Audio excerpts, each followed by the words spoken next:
feel nothing as I watch them lower her into the ground. Actually, that's not entirely true. While most of those in attendance are grieving, or at least putting on award-winning performances, considering many have made their living on the big screen, I can only think of one thing. Ding dong, the witch is dead. My best friend squeezes my hand in support. She's the only reason I'm here. Piper Mitchell is the one person in this world I would do anything for, so when she called, begging me to fly home for the funeral, I could hardly refuse. Closure, she called it. Maybe now you can start to heal, she said. I know she means well. After all, she got her happily ever after with Mason. I sneak a glance at the two of them. Even here, surrounded by corpses in a graveyard, they look hopelessly in love. He caresses her shoulder with his thumb, holding her tightly against him as she stands between us. Piper thinks my story can end like hers, but even though we have similar pasts, we are so very different.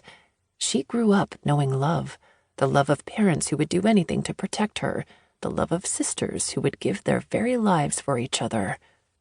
Hers is the only love I've ever known, the love of a soulmate sister, bound by horrific events no child should have to endure.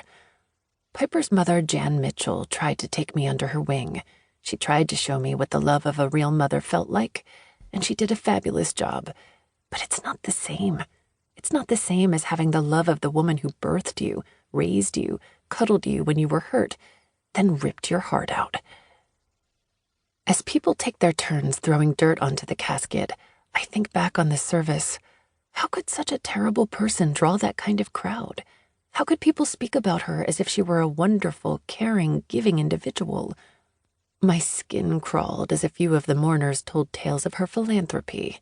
Jan and Piper flanked my sides, each holding one of my hands, not because I was grieving, but to keep me from jumping out of my seat and telling everyone the truth about the monster who was my mother.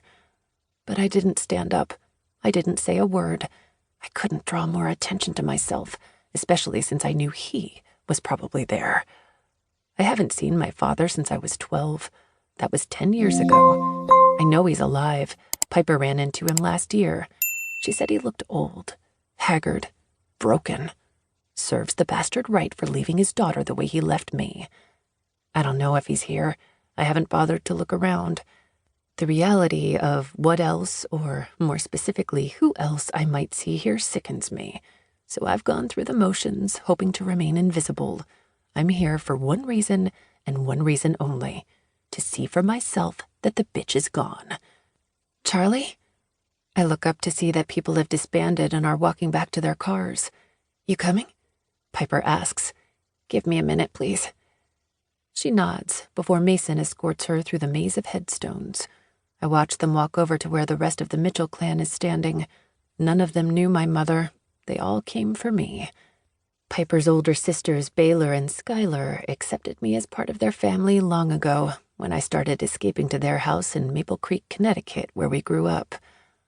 I look back over at the hole in the ground. I shake my head as I lower my eyes to the frozen February grass in front of me. What kind of twisted person feels happy when a parent dies? The kind of twisted person my mother raised me to be, I guess. That could be you, a man says behind me, making me jump out of my skin. Excuse me? I ask in disgust. Sorry. He laughs. I meant you are the spitting image of your mother. He steps closer to me. Too close. He reaches a hand up under my hair, placing it suggestively on my neck. His dark eyes rake over my body as a sick familiarity washes over me. Bile rises in my throat as I try not to become the helpless girl I once was. His hand tightens on me. You've grown, he says. I maneuver myself out of his grip like I was taught in self-defense class. I hold his surprised eyes with mine. Don't you ever fucking touch me again or I'll kill you. He laughs again. It's a cold, devious chuckle. You're a little firecracker, aren't you? He reaches into his pocket and pulls out a small baggie of white powder. I'll make it worth your while, just like I did for Mommy Dearest. He nods to the grave.